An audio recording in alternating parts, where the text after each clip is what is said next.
अमला असंकलिठा ते हुंती परित संसारी। बोलिए भगवान महावीर पावन चरित गुरुदेव जी। बंधु मन वच काए भव सागर को तरण में करो हमारी सहाय। जिन शासन जिन वाणी सदा जयवंत हो। श्रवण संग सदा अविचल मंगल हो। मुक्ति को प्राप्त श्रमण भगवान महावीर स्वामी उनकी परम पावन कल्याणी भागवती वाणी वाचक प्रमुख श्री इंदर भूति गौतम आदि गणधर भगवंत युग प्रधानाचार्य परम पूज्य श्री सुधर्मा स्वामी जी महाराज उनकी परम पावन पाठ परंपरा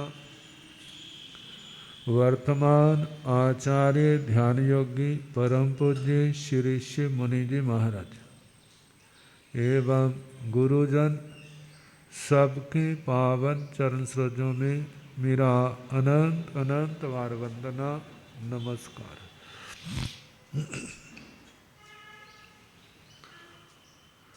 उपस्थित धर्म प्रेमी सज्जनों, माता तथा बहनों, संवर तत्व में 22 परिसहों का वर्णन चल रहा। निषद्या परिसर सुना रहे थे स्थान का। कोई स्थान अच्छा लगता है, मन लगता है, और कोई स्थान अच्छा नहीं लगता, वहाँ पर मन नहीं लगता। जहाँ व्यक्ति का मन लगता है वहाँ बार बार जाने का तैयारी करता है, और जहाँ मन नहीं लगता वहाँ कानों को हाथ लगाता, अब दोबारा नहीं आएंगे, आना पड़े वो अलग बात। इसका मतलब क्या है? व्यक्ति सुख चाहता है, दुख नहीं चाहता। लेकिन संसार के अंदर दुख का मूल क्या है? सुख। और सुख का मूल क्या है? दुख। सुख भोगोगे तो दुख आएगा, दुख भोगोगे तो फिर क्या आएगा? जोड़ी है। पहले बच्चा दिन रात मेहनत करेगा, पढ़ लिख जाएगा तो उसके दिन क्या आएंगे? अच्छे आएंगे। आप लोग बिजनेस करते हैं, भूख प्यास सर्दी गर्मी नठ भज सारी करते हैं, तो क्या आराम से होता है? तकलीफ तो होती है। करेंगे तो इनकम हो जाएगी, नहीं करेंगे तो जब सुख भोगेंगे तो धीरे धीरे पैसा क्या हो जाएगा? खत्म हो जाएगा, नहीं कमाओगे। जब खत्म होगा उस धन के कारण आदतें तो डाल ली। कैसी आदतें डाली? खुला रहना, खुला खाना, सब कुछ खुला। जब पुण्य समाप्त हो गया, धन तो चला गया, लेकिन आदतें तो नहीं गई। जे बुरी आदतें ही तो परेशान करती। आप पूर्व के दिन याद आते हैं, हम ऐसे थे, हम ऐसे थे, फिर खुश होते हैं, रोते हैं, रोते हैं, पश्चाताप करते हैं, अरे मैं ऐसा था, मैं ऐसा था, मैं ऐसा था। अब क्या है? कहते उस समय अज्ञानता के कारण आपने अपने आप को बड़ा समझ लिया, धन वाला, अधिकारों वाला समझ लिया। जे नहीं समझा जे पुण्य के योग से आए हैं, जे आए हैं और एक दिन इन्होंने चले जाना है, इनको अपना ना मान। जो अपना होता है वो जाता नहीं, जो जाता है वो अपना नहीं होता। ये तो संसार चलाने के लिए हमने कितने संबंध स्थापित कर लिए, कितने रिश्ते जोड़ लिए हैं। एक तो है ना खूनी रिश्ता है, अपने स्वार्थ के लिए कितने लोगों के साथ हमने संबंध जोड़ लिए। इसके वास्ते कभी मौका होगा तो ये काम आएंगे। कहते वो काम तभी आएंगे यदि आपका पुण्य होगा। यदि आपका पुण्य नहीं है ना, वो कोई काम नहीं आएगा। इसलिए कहा जाता धर्म करो। लौकिक लोग तो कहते हैं पुण्य करो, लेकिन हमारे कहा जाता है धर्म करो। ऐसा अंतर क्यों है? कहते पुण्य करने से पुण्य तो आ जाता है, लेकिन पुण्य आपके संस्कारों का संशोधन नहीं करता। आपके संस्कार अच्छे नहीं है ना, तो पुण्य जो है उसका शुद्धिकरण नहीं करता। शुद्धिकरण करने वाला कौन है? वह धर्म है। धर्म के अंग भावों को अशुद्ध कौन करता है? पाप। तो धर्म कहता पाप से रुको, पाप नहीं करना। नए कुसंस्कार रुक गए, पुराने हैं तपस्या करो, शास्त्र स्वाध्याय करो, क्षमा याचना करो, किसी के साथ बैर नहीं बांधना है तो उसको दूर करो। इससे क्या होंगे? संस्कारों का शुद्धिकरण। जब संस्कार शुद्ध है तो व्यक्ति अभाव में भी खुश रहेगा, और संस्कार शुद्ध नहीं है तो भाव, सत्ता, समृद्धि उसके अंदर भी सुखी नहीं होगा। कारण क्या? जिन फूलों के अंदर कांटे हैं, यदि उन फूलों की शैया बना ली जाए तो नींद आ जाएगी भला। जैसे करवट बदलेगा ना, एकदम तिखा कांटा इंजेक्शन की तरह लग जाएगा। कहते अरे क्या हो गया जी? जिधर भी करवट बदलेगा, और वह कांटे क्या है? पुण्य ने तो सुख दे दिए, लेकिन पाप ने वो कांटे भी साथ में कांटों के रूप में आ गया। अब एक कांटा भी सुख को क्या कर देता है? खत्म कर देता। उस ओर से ध्यान हट जाता, वह दुख ही दिखाई देता। तो भगवान ने कहा धर्म करो, पाप से रुको, तपस्या करो, जिससे आपकी आत्मा का शुद्धिकरण होगा। पुण्य करने से भगवान ने रोका नहीं है। तुम पुण्य करते हो, नहीं करना चाहिए, ऐसा भगवान के शब्द नहीं है। करने वाले को रोका नहीं, लेकिन प्राथमिकता किसको दी? प्राथमिकता धर्म को दी। आपके अंदर क्षमता है सेवा करने की, तो उसके ऊपर कोई रोक नहीं है। यदि सेवा रोक देंगे तो कितने व्यक्ति असहाय, वो क्या करेंगे? तड़फे। कितने लोग दरिद्रता के मारे हुए गलत रास्ते पर चल पड़ते, कितने गलत काम करते हैं। यदि उनको समय समय पर सहायता और अच्छे संस्कार मिले तो वही हमारी समाज के शोभा बन जाते हैं। और आने वाले समय में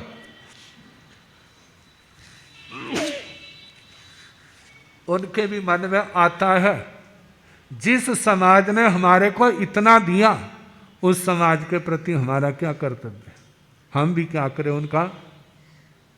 उनका उपकार का बदला उपकार से दें। चलो उनके पास ना भी हो, कम से कम वो बुरी संगति में तो नहीं जाएंगे, बुरे लोग तो नहीं बनेंगे। तो ये सारी ब्रेकें किसके कारण से लगी? जो इस सहयोग से लगी। जिनके पास साधन है वो बांट करके उनका उपयोग करते हैं, तो कितना दूसरा वर्ग भी है, गिरने से क्या हो जाता है? बच जाता है। तो ये संस्कारों का शुद्धिकरण, तो परिसह, निषद्या, स्थान का। यदि संस्कार अच्छे हैं, आत्मा जागृत है, तो वो नरक को भी स्वर्ग बना लेता है। यदि संस्कार अच्छे नहीं हैं, पुण्य चाहे कितना हो, तो स्वर्ग को भी क्या बना लेता है? नरक बना लेता है। कहते हैं कितने छोटे परिवार होते हैं, लेकिन स्वर्ग जैसा वातावरण होता है, सारे एक दूसरे के सहयोगी। और कितने सारे नहीं, कितना समृद्ध परिवारों में भी देखने को आ जाता है, एक दूसरे के मुख को देखना नहीं चाहता। घर वाले के तो मुंह को नहीं देखना चाहेगा, बाहर को चाहे गले हाथ फैला के उनको गले लगा ले। कहा ऐसा क्यों है? संस्कारों की कमी, समझ की कमी, किस समय क्या करना चाहिए उसका बोध नहीं।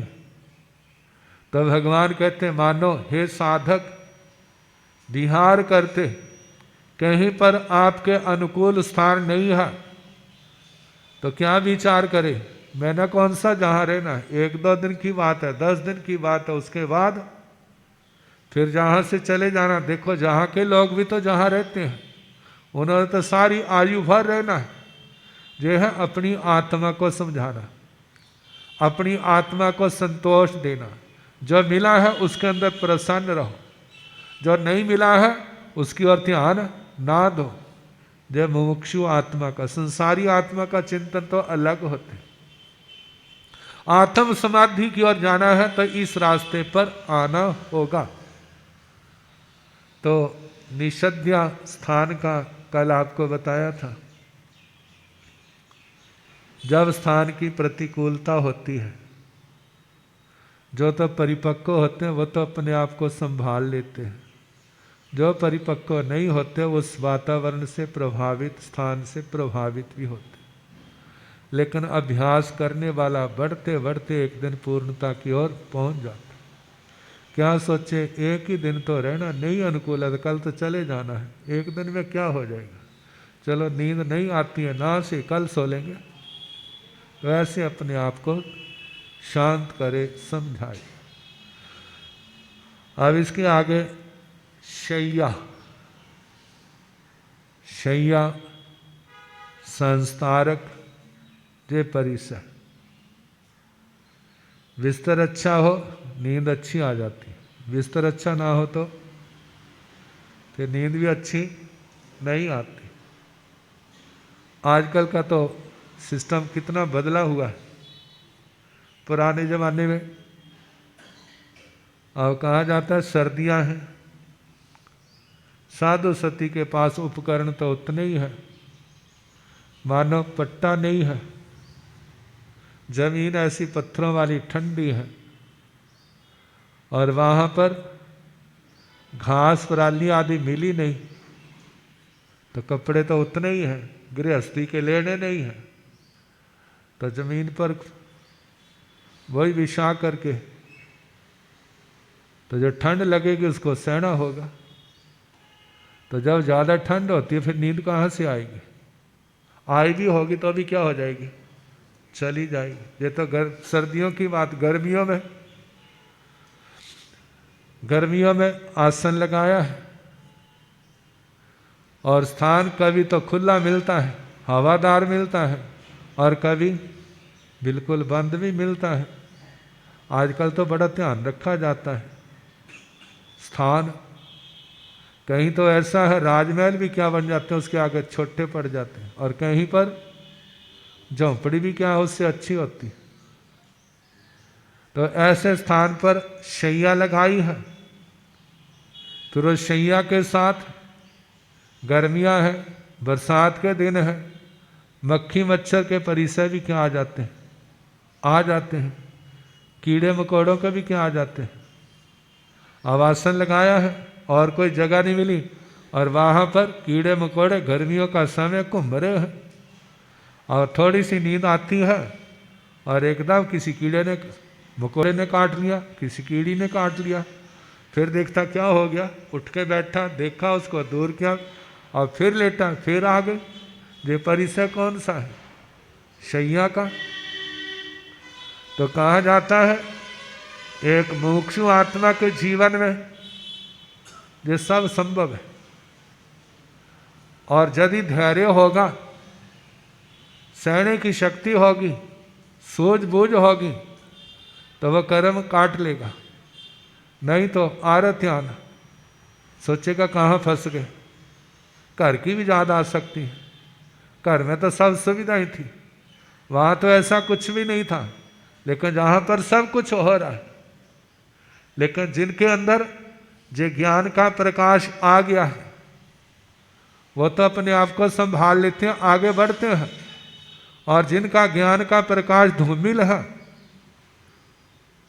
कितनी बार भटकने को भी तैयार हो जाते, परिणाम बदल जाते हैं, घबराहट हो जाती है,